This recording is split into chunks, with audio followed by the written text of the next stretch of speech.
All right. Well, let's do a little review as we head into our lesson tonight. We saw that the Pharisees were plotting to kill Jesus, but they wanted to wait until after the Passover and the Feast of Unleavened Bread were over, because there were a lot of crowds in town. They wanted to allow the crowds time to go back home so that they wouldn't be around for their evil deed. They feared the reaction of the crowds. And so earlier, Jesus had passed through a crowd when they wanted to seize him, and he said it was not his time. Now, when the Pharisees want to kill him and move it out farther, Jesus moves the time up because it is his time. And we saw that Judas sought out the chief priests and agreed to betray Jesus for 30 pieces of silver. You remember we said that was the price of a dead slave. So it was an insult that they would pay that sum. Judas would look for an opportunity to identify Jesus to the Roman guards in a place that was removed from the crowds. That was the agreement that he made with them. And then we saw Jesus celebrated the Passover, or what we would also call the Last Supper, with his disciples in Jerusalem. The Passover Seder was a reminder to the Jews of all that God had done for them in delivering them from Pharaoh and slavery they were experiencing in Egypt. The food they ate in this meal reminded them of the bitterness they endured, their tears, the bricks they were forced to make, and the lamb that was killed. Other parts of the Seder pointed to Jesus as the ultimate lamb that takes away the sins of the world. Jesus turned this remembrance of the Passover, remembering the Old Testament, into a sacrament of the new covenant.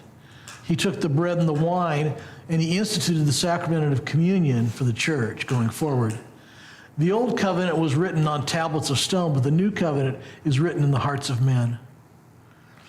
The disciples' response was to argue about who was the greatest. And Jesus responded by letting them know that the one who is great will be the servant of others. So that's where we were last week when we left off. Tonight we come to read about Peter's great boast that he would never deny Jesus, and then we see Jesus praying in the garden and his arrest. So we're going to look at Luke 22, 31 to 53. And if you would just jot down any important words, we'll note them on our sheet and then move on. So Luke 22, beginning in verse 31. Simon, Simon, behold, Satan demanded to have you, that he might sift you like wheat. But I have prayed for you that your faith may not fail. And when you have turned again, strengthen your brothers. Peter said to him, Lord, I am ready to go with you, both to prison and to death. Jesus said, I tell you, Peter, the rooster will not crow this day until you deny 3 times that you know me. And he said to them, when I sent you out with no money bag or knapsack or sandals, did you lack anything? They said, nothing. He said to them, but now let the one who has a money bag take it, and likewise a knapsack, and let the one who has no sword sell his cloak and buy one. For I tell you that this scripture must be fulfilled in me. And he was numbered with the transgressors. For what is written about me has its fulfillment. And they said, look, Lord, here are 2 swords. And he said to them, it is enough. And he came out and went, as was his custom, to the Mount of Olives. And the disciples followed him. And when he came to the place, he said to them, pray that you may not enter into temptation. And he withdrew from them about a stone's throw and knelt down and prayed, saying, Father, if you are willing, remove this cup from me. Nevertheless, not my will, but yours be done. And there appeared to him an angel from heaven, strengthening him. And being in agony, he prayed more earnestly, and his sweat became like great drops of blood falling down to the ground. And when he rose from prayer, he came to the disciples and found them sleeping for sorrow. And he said to them, why are you sleeping? Rise and pray that you may not enter into temptation. While he was still speaking, there came a crowd, and the man called Judas, one of the 12, was leading them. He drew near to Jesus to kiss him. But Jesus said to him, Judas, would you betray the Son of Man with a kiss? And when those who were around him saw what would follow, they said, Lord, shall we strike with the sword? And one of them struck the servants of the high priest and cut off his right ear. But Jesus said, no more of this. And he touched his ear and healed him. Then Jesus said to the chief priests and officers of the temple and elders who had come out against him, have you come out as against a robber with swords and clubs? When I was with you day after day in the temple, you did not lay hands on me. But this is your hour and the power of darkness.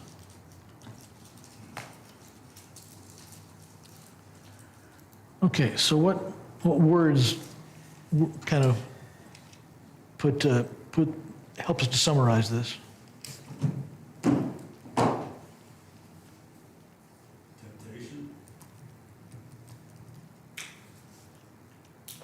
and betrayal.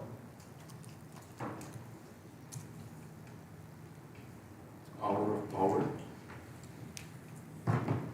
Hour of power? Power. Power. Please refer to verse 53. This is your hour and the power of Hour, yeah. Sift you like wheat. Yeah. Swords.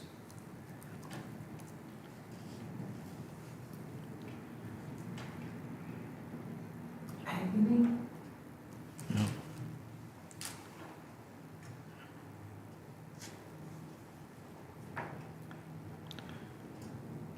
Okay, that'll give us a real good overview if we keep those in mind.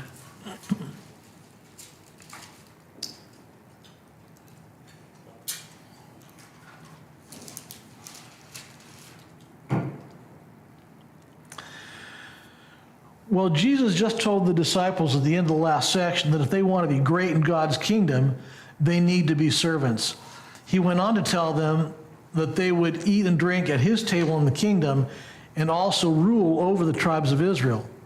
Well, then Jesus turned to Peter and told him something shocking. First, he doesn't call him Peter. Notice that. He calls him Simon. He's not the rock at this point. And Jesus calls his name twice to get his attention. Simon, Simon. And then after he calls his name twice, he says, behold.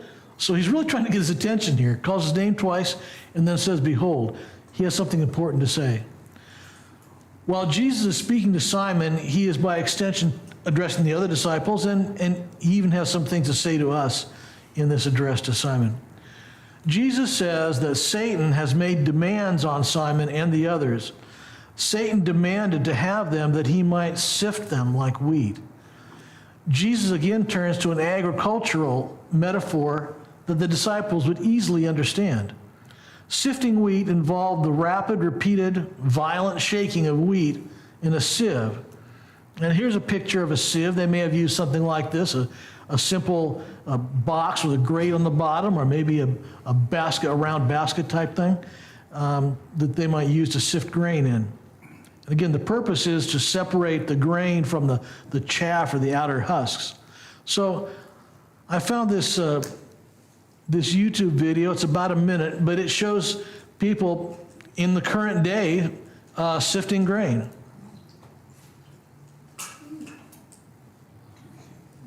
So they begin by just beating it to separate the grain from the stalks. synchronized?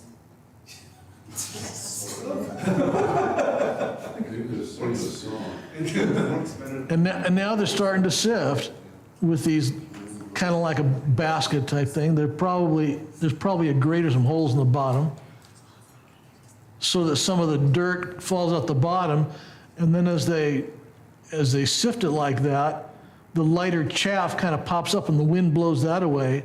So then what you're left with is just the grain. So in this metaphor that Jesus is giving Peter, you're not the one doing the sifting, you're the wheat getting knocked around.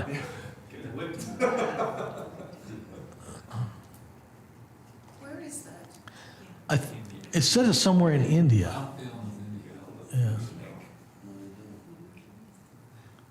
the company making the video? From that. Yeah.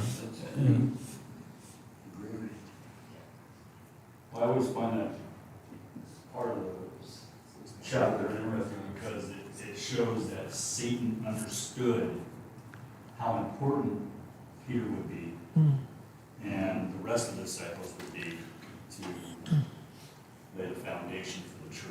Yeah. Yeah. Satan knew what he was requesting. Yep, absolutely.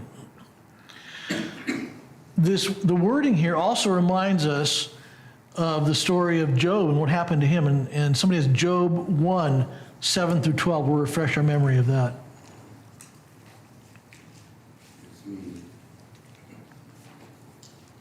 The Lord said to Satan, "From where have you come?" Satan answered the Lord and said, "From going to and fro on the earth, and from walking up and down on it." And the Lord said to Satan, "Have you considered my servant Job, that there is none like him on the earth, a blameless and upright man who fears God and turns away from evil?" Then Satan answered the Lord and said, "Does Job fear God for no reason? Have you not put a hedge around him and his house and all that he has on every side? You have blessed the work of his hands, and his possessions have increased in the land. But stretch out your hand and touch all that he has, and he will curse you to your face." And the Lord said to Satan, "Behold, all that he has is in your hand. Only against him do not stretch out your hand." So Satan went out from the presence of the Lord. So just as Satan wanted to deal with Job, now Satan is wanting to deal with Peter and with the others.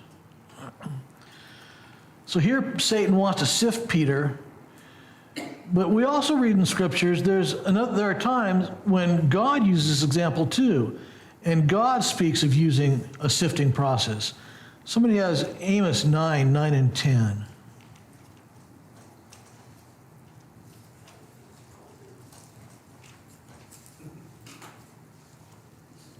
For behold, I am commanding, and I shake the house of Israel among all nations, as grain is shaken in a sieve, but not a kernel will fall to the ground. All the sinners of my people will die by the sword. Those who say, the calamity will not overtake or confront us. So here God uses this example of sifting too, that he's sifting. Now, when Satan sifts, he's attempting to get rid of the grain. When God sifts, he's gathering the wheat and he wants to burn up the chaff. So it's a whole different approach and a different goal in mind. Matthew 3:12 addresses this as well. His winnowing fork is in his hand. He will to the earth his threshing floor, and gather his wheat into the water. But the chaff he will burn with a quenchable fire. Okay, so again, that agricultural example of God separating the wheat from the chaff and burning the chaff. Well, Dr. Rod Mattoon points out that there are 4 important things to note about this sifting process that happens in our lives as well as what's going to happen to Peter. So let's consider these 4 points, and then I'm going to ask you a question. So first of all, sifting is for the purpose of purifying the wheat.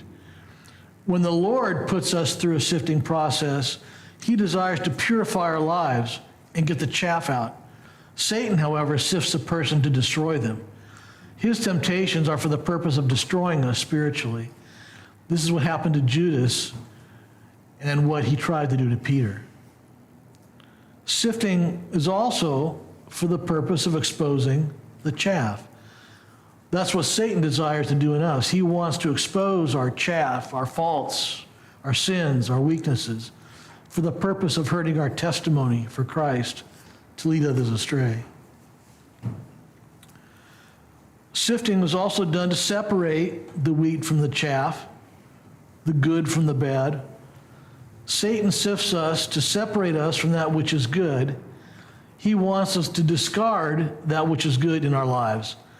When a Christian has been sifted by Satan, he discards the Bible, he stops hanging around with Christians, and he gets out of church.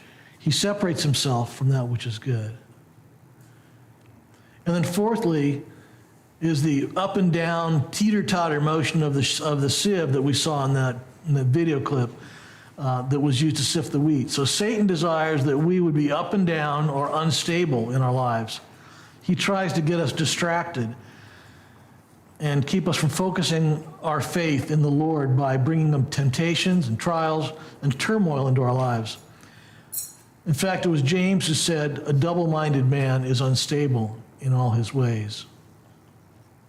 So then, let me ask this question. How have you seen sifting take place in your life or the lives of those around you? What does that look like?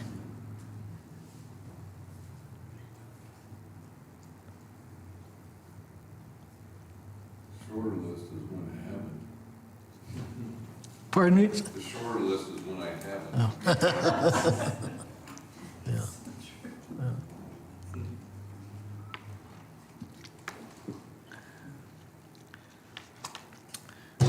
Anything come to mind there?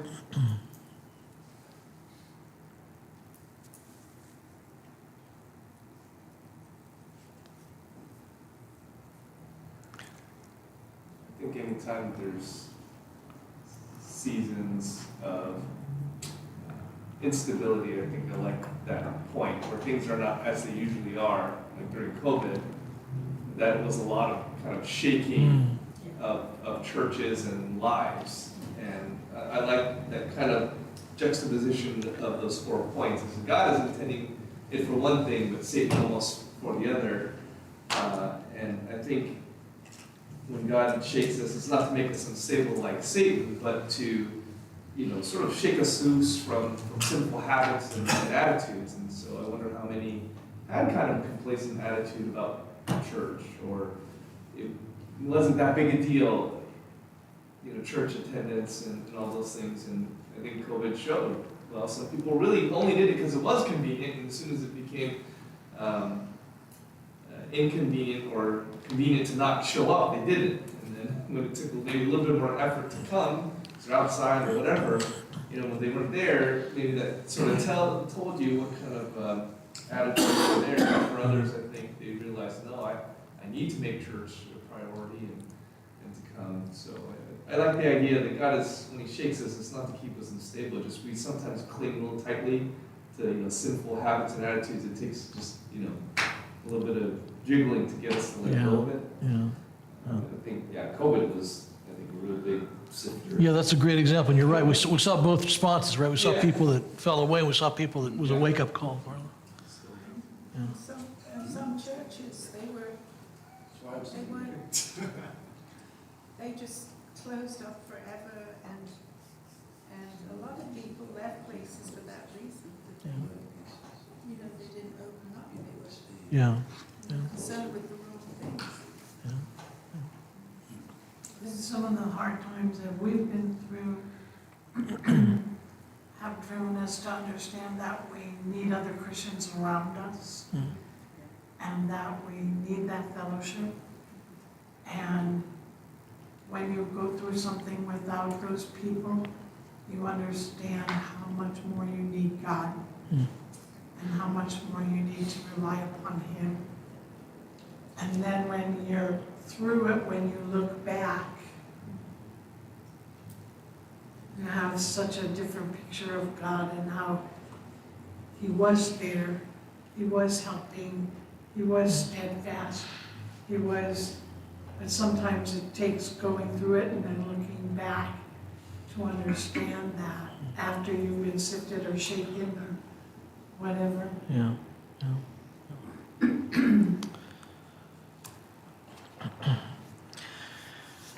Well, this isn't the first time that we read of Satan attacking Simon. He previously attempted to use Simon to prevent Jesus from going to the cross. Somebody has Matthew 16, 21 to 23.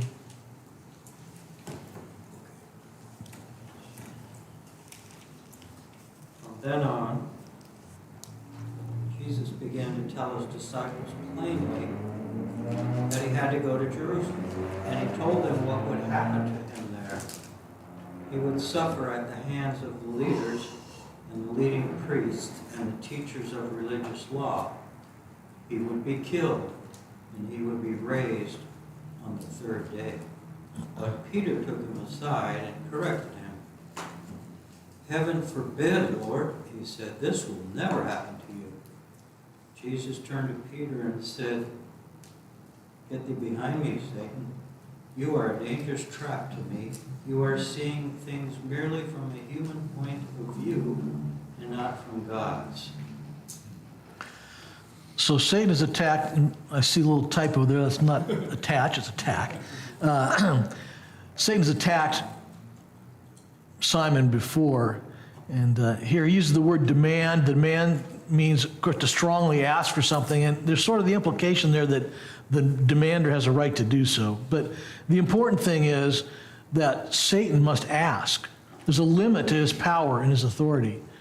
He's a dangerous adversary, for sure, but he's only able to do what God allows him to do.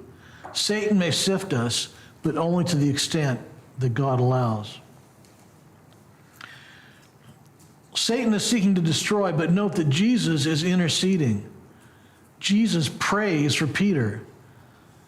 At this point in the life of Jesus, John, in his gospel, records the high priestly prayer that Jesus gave at the time of Passover.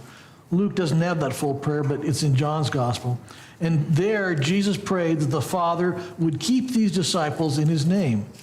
He asked not that they be taken out of the world, but that they be kept from the evil one. Our intercessor, Jesus, does the same thing for us. We have that in Romans 8:33 and 34. Who shall bring any charge against God's elect? It is God's, God who justifies. Who is to condemn? Jesus Christ, the one who died, more than that, who was raised, who is at the right hand of God, who indeed is interceding for us. So Jesus is praying for us. He's praying that we would have the strength we need each day, and he will see us through to the end. Well, Jesus knows that Peter has some sifting coming just ahead of him. In verse 22, part of Jesus' prayer for Peter was that he would turn again and strengthen his brothers. So Peter is going to have a problem here. He's going to have a fall, but he's going to be restored. He's going to come back, and Jesus encourages him when he does that he should strengthen his brothers. Well, Peter boldly proclaims he's ready for anything. Bring on prison, bring on death, I'm ready. Jesus then tells Peter that he will deny his Lord 3 times within the next few hours. Peter was told it was coming, and yet he was unable to prevent it. Well, this is a warning to us as well, that we not treat temptation or sin lightly. We do not have the power we think we have against it. Jesus prophesies Peter's denial here, but there is hope. Satan will sift Peter, and he will fall, but his faith did not fail. He will go astray in a terrible way, but he will also be brought back. Well, Jesus now reminds the disciples of their previous missionary journeys when he talks to them in verse 35. He sent them out with money bags or an extra cloak when they went out earlier. And this is in Luke 10, verses 3 and 4. Go your way, behold, I am sending you out as lambs in the midst of wolves, carrying no money bag, no knapsack, no sandals, and greet no one on the road. So Jesus sent them out with nothing, but they lacked nothing because God used the people along the way to provide for their needs. But now things are different. Their time of training is over, and now they need to put into practice the things that they had learned. In the future, they will need to take a money bag and a knapsack. Jesus even tells them to take a sword. We are to understand this as a metaphor. Jesus is not advocating expanding the gospel ministry with force. We know this because shortly Jesus will condemn Peter's use of the sword when he cuts off the ear of the high priest, and a little later on. They're to be prepared for the trials they face. That's what Jesus is saying here. They will be under attack and they will need to defend Jesus' cause.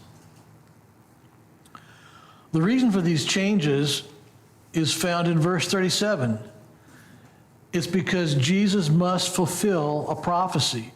That prophecy is in Isaiah 53:12.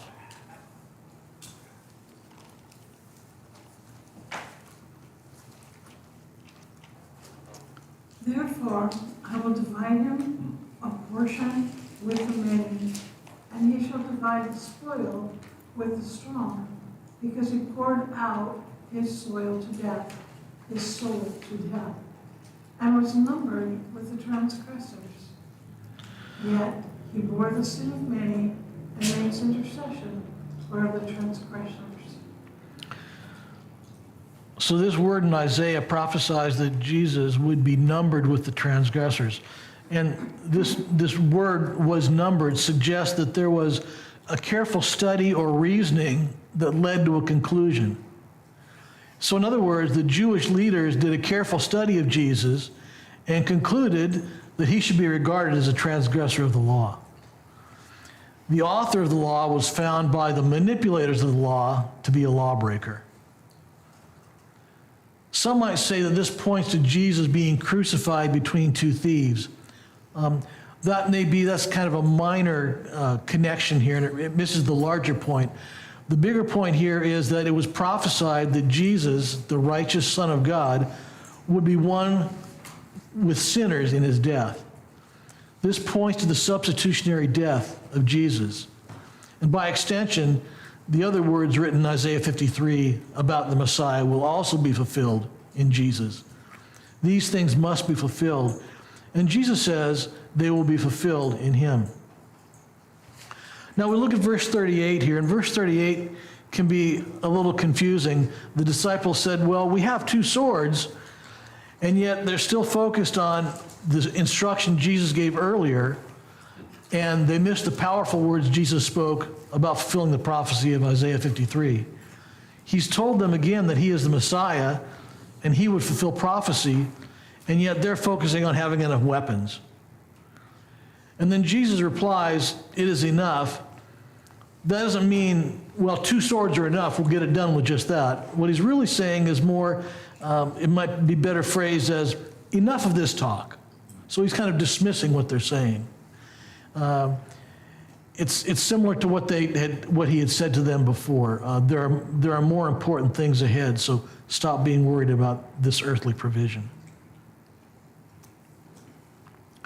Well, Luke tells us in verse 39 that Jesus went to the Mount of Olives. Luke's account is shorter than what we read in the other Gospels, and he doesn't specifically name the place. But we know from the other Gospels that it is this place called Gethsemane, which was a ridge on the Mount of Olives. And if you recall our geography from earlier, the Mount of Olives was quite high. You came down into the Kidron Valley, and then you went up a little bit to Jerusalem, but most of the Mount of Olives overlooks Jerusalem.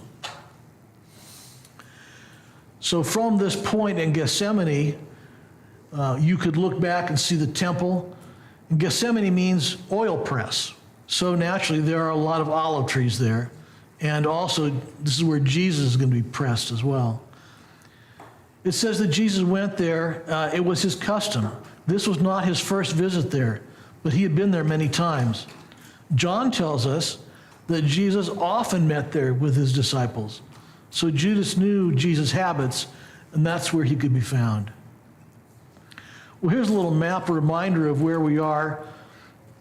You can see the city of Jerusalem, and then the temple is on the right side, and then outside the city walls to the right or to the east is the Kidron Valley, and then it goes up to the Mount of Olives, and then the Garden of Gethsemane is on this ridge just partway up the Mount of Olives. So that's approximately where this is taking place, is Jesus in this garden and looking back down.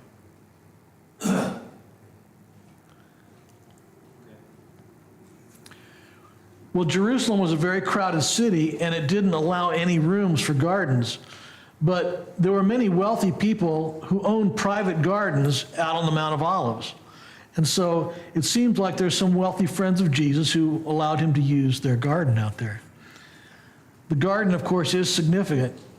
As you remember, after God created man, he placed him in a garden. Human history began in the garden. Man's first sin was also in the garden.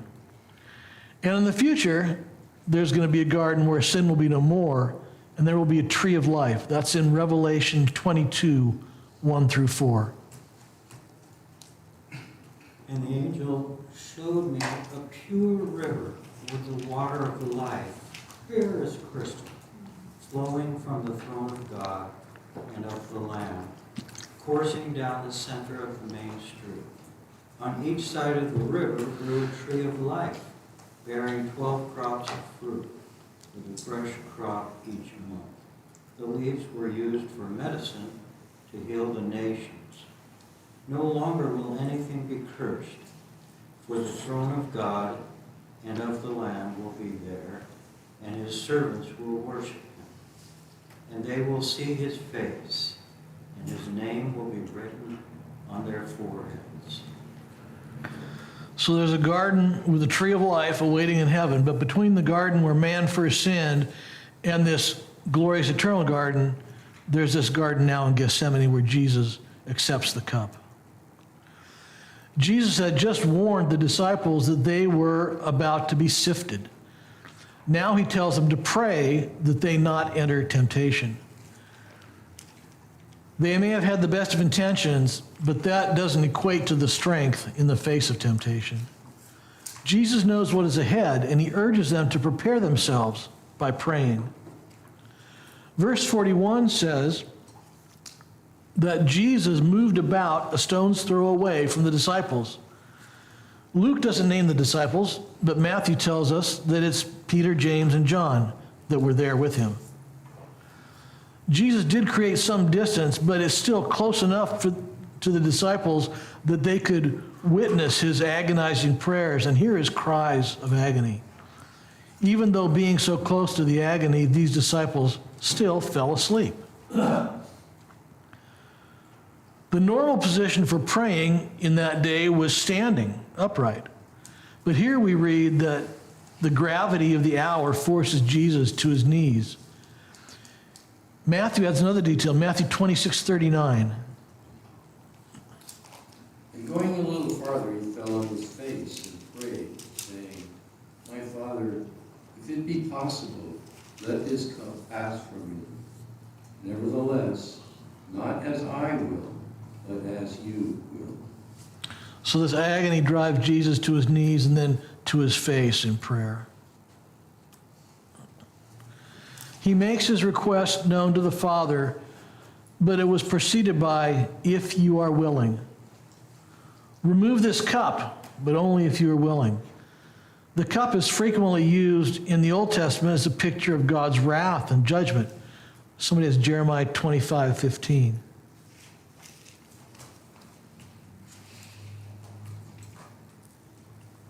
For thus the Lord, the God of Israel, says to me, take this cup of the wine of wrath from my hand and cause all the nations to whom I send you to drink it. So in this case here, Jesus sees a cup full of the sins of the world. He sees the brutality, the blasphemy, the jealousy, the hatred, the covetousness, which he must drink. Let's also look at 2 Corinthians 5:21. For our sake, he made him to be who knew no sin, so that in him we might become the righteousness of God. He knew no sin, he took on our sin. So he also sees a cup full of wrath. As the sin bearer, he will become the object of the Father's holy wrath.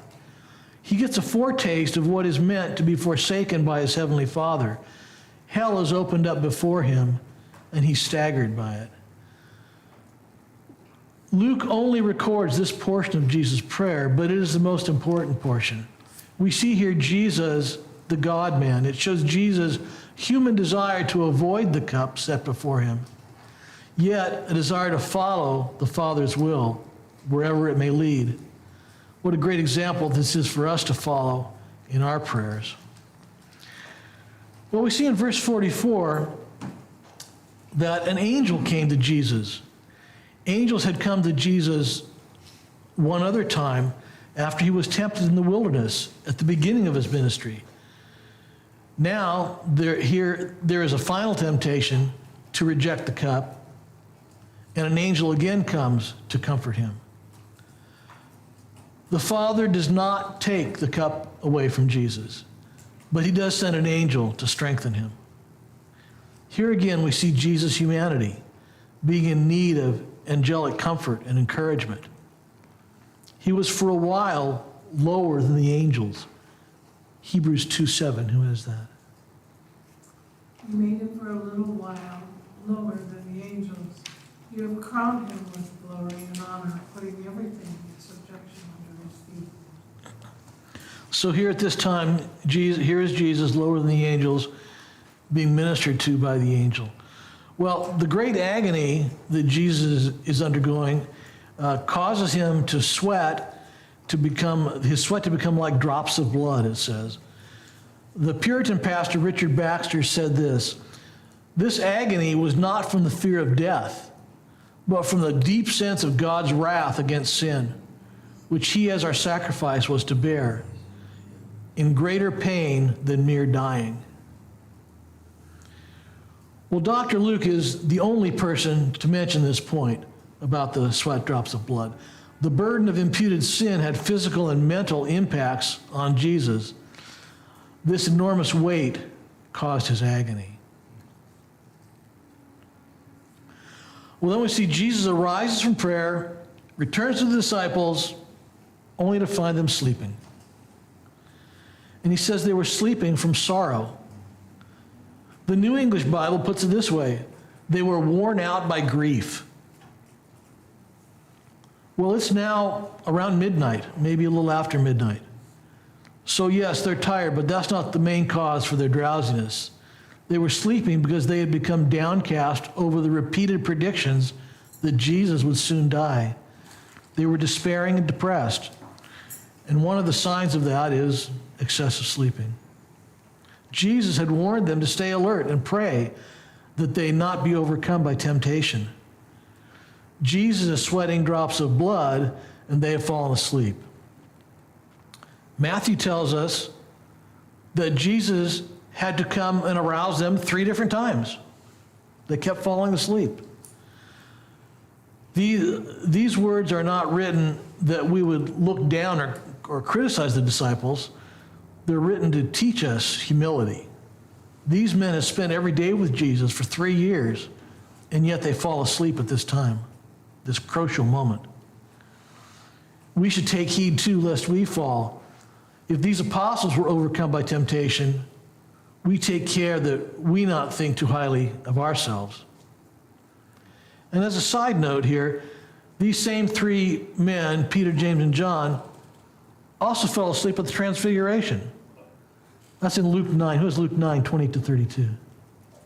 Now about 8 days after these sayings, he took with him Peter and John and James, and went up on the mountain to pray.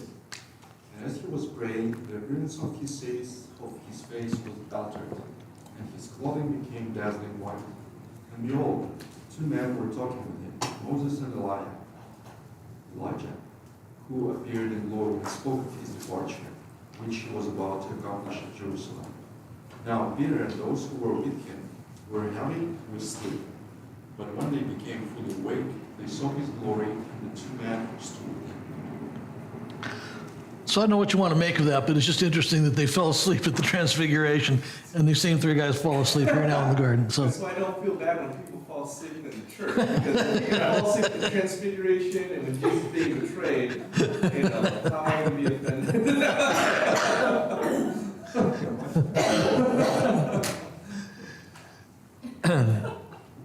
May I ask, when Jesus said, pray that you will not be overcome by temptation, when I go to sleep, I don't feel like I've been tempted to go to sleep. You know, is there more to what he's saying than just this, the sleep, or is the sleep not even a part of it? Well, it may be a part of it. The real temptation is coming. The real temptation is what's about to happen. Yeah. Okay. Yeah. That's what's coming. Yeah, that makes sense. In verse 46, Jesus asked them, "Why are you sleeping?" And we might read this as him saying, "How can you fall asleep at a time like this?" That's kind of the sense of it. So Jesus tells them to rise and pray. This is a call to action, a call to prayer. The enemy is approaching. The significance of this scene in the garden is partly that we see the human side of Jesus. We see his tears and his agony, his need of support from an angel. We see him tremble as he looks at the cup of sin and wrath. But maybe the most significant thing about this time in the garden is that we see Jesus resist the final temptation. He's subjected his human will to the will of the Father. He's wrestled with this human desire to pass by the cup and determined instead to be obedient and to submit to the plan created before the foundation of the world, the plan of eternity. Well, the die is cast and the atonement will be consummated.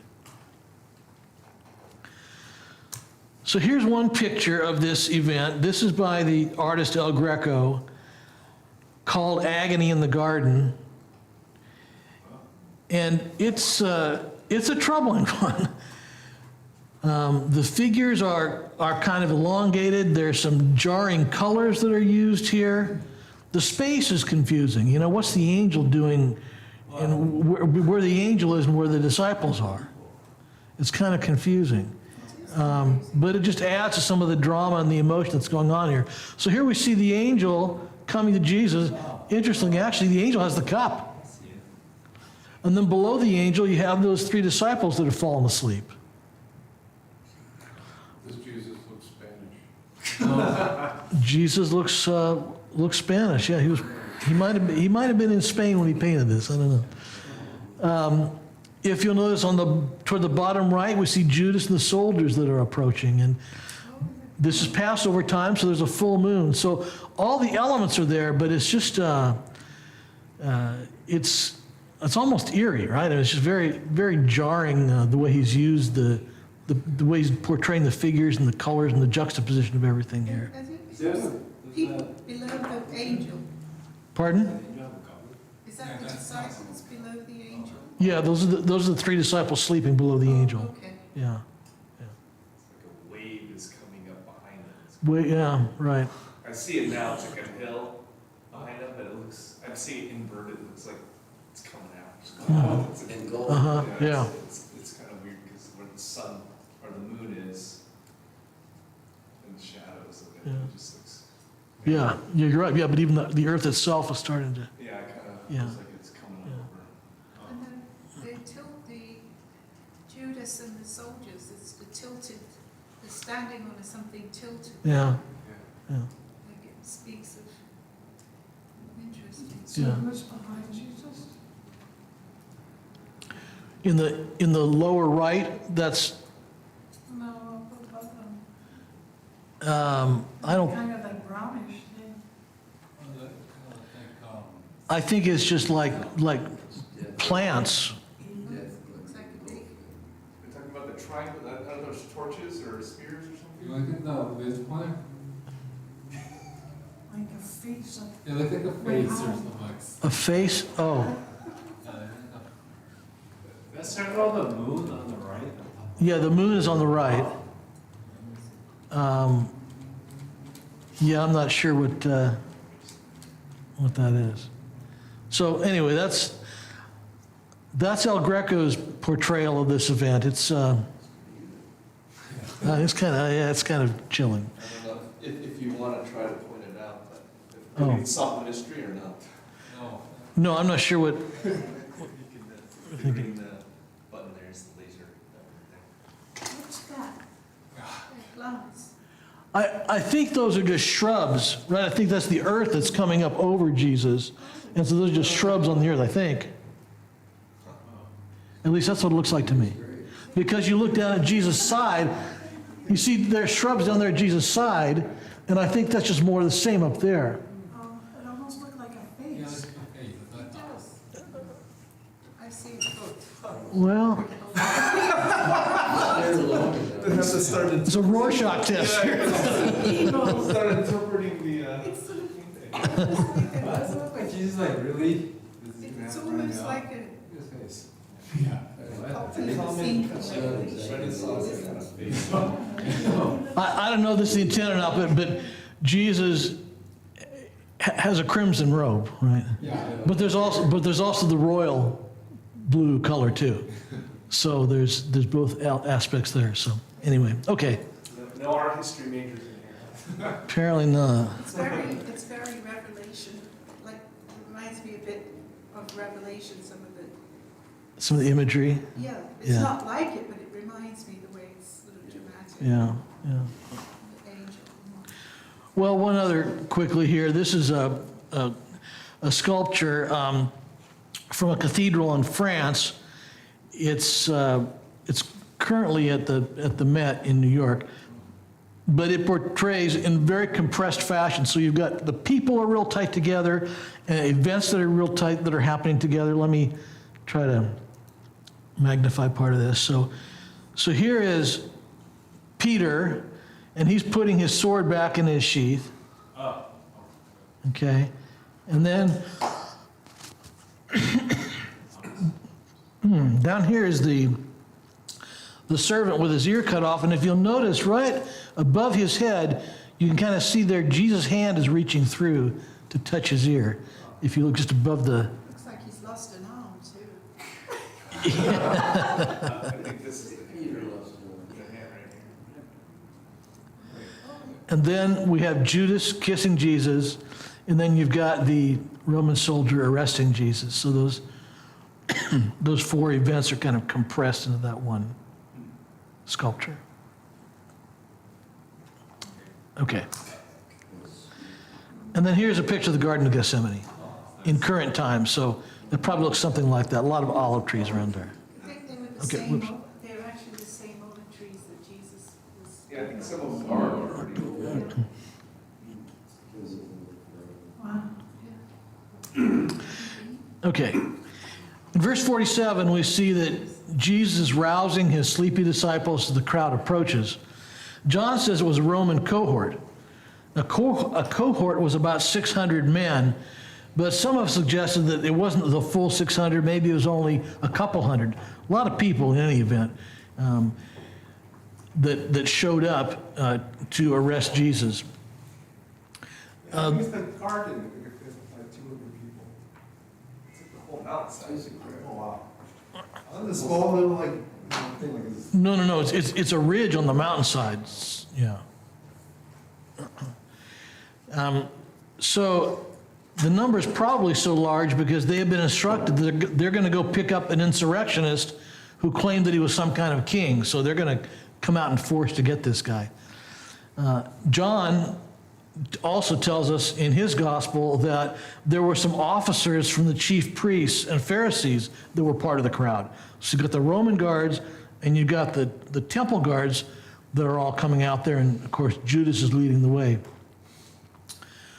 William Hendrickson notes the irony of the scene. They came with torches and lanterns on a night of a full moon to search for the light of the world. They came with swords and cudgels to subdue the Prince of Peace.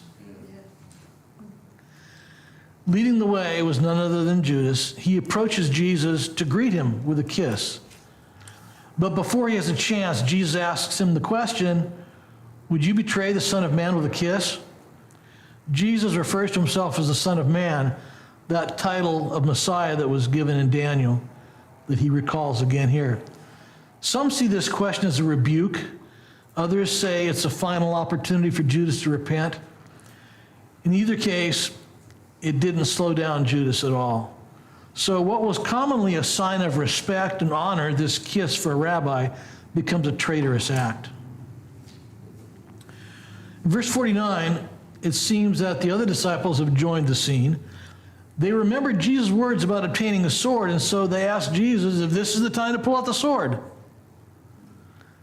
They've come with earthly weapons to fight a spiritual battle. Jesus told them to be in prayer and prepare for this moment. Instead, they fell asleep and they arrive unprepared. Peter takes a swing at the servant of the high priest. We see here that Peter is a better fisherman than he is a soldier. He misses, and he doesn't hit the guy in the head or chop off his neck. He just manages to cut off his right ear. So that day, the unprepared Peter uses a sword to cut off an ear. But on Pentecost, the Spirit-filled Peter will use the sword of the Spirit, God's word, to pierce the hearts of people for God's glory. It's interesting to note here that Luke leaves out maybe the most dramatic part of this story. John tells us that Jesus asked the crowd, "Whom do you seek?" And they replied, "Jesus of Nazareth." And Jesus replied, "I am he."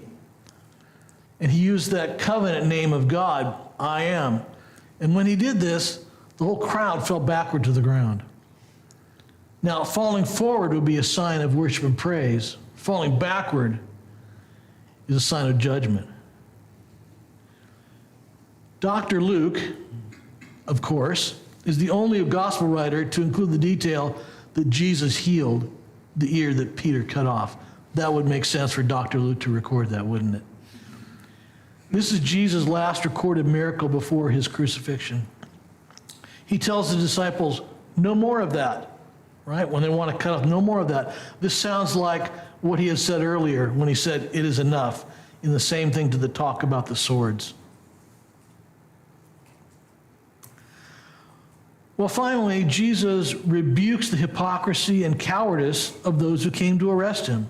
In verse 52, he asks them, "Why have they come with swords and clubs to arrest him as a robber?" He had taught openly in the temple. They could have confronted him there and then. Jesus says, this is their hour and the power of darkness. That is true from their perspective. Given a chance, man would arrest, torture, and kill God. But as we have seen on many occasions, it is Jesus who is in charge of all these events. It is he who is submitting to the will of the Father as he fulfills prophecy. Jesus has accepted the cup and now must drink of it. So let's have a little discussion, a couple of questions as we wrap here. What does this passage teach us about God?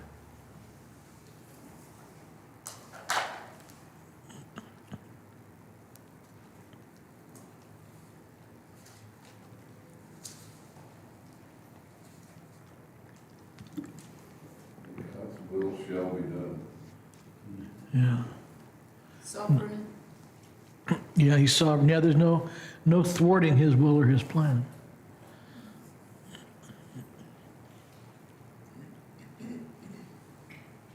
It shows how weak and stupid, I hate to use the word, but people are, we are, in comparison to the disciples. And they just don't get it. And it's just a picture of us, you know.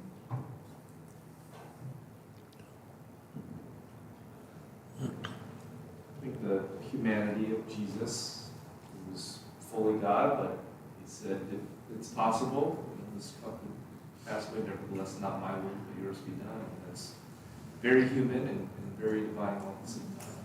Yeah.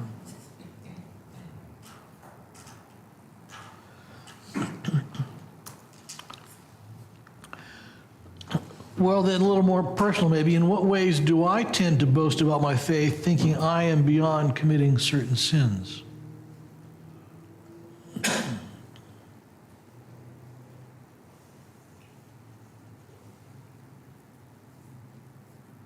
Or don't you do that? We may do that more subtly or subconsciously.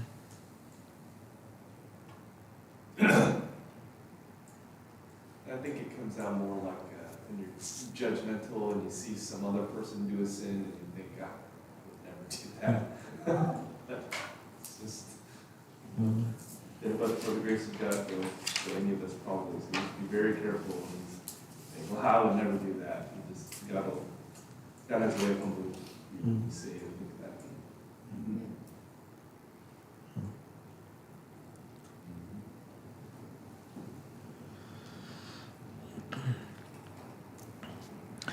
I don't think any believer has anything down. We don't. We think that we're mistaken. Yeah.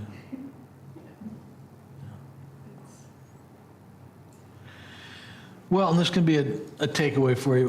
What does it look like to be honest with God about our cares, concerns, while also trusting in God for his will and his plan?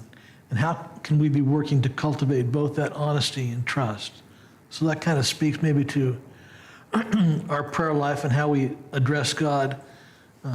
And here we see Jesus doing that, right? Jesus very honestly saying, is there any other way? Can this cup pass? Is there another solution? And that's what he was honest about his cares, concerns, and fears right there. And yet, he trusted God's plan and God's will. So, Some of it also touches back to, these are the last things he's teaching his disciples. We think back to his first big Sermon on the Mount. He was talking about anxiety and worry and concern about stuff. And, God, Jesus is always saying, hey, look at these things, they're fine, doesn't God love you more than that? But he also ends up that little section of saying, seek first the kingdom of God and his righteousness. And bottom line, that's what Jesus was doing. And he foresaw, I doubt, but he saw, because, the crucifixion, because knowing that's what he was going to do, and most of his life knowing that was coming. And now it's there in a matter of a short period of time. The reality of that, the human side of that, the reality of that was like, I really don't want to. But at the same time, because he was seeking God's kingdom and his righteousness first, he was willing to do God's will. So we think about what is God having planned for us?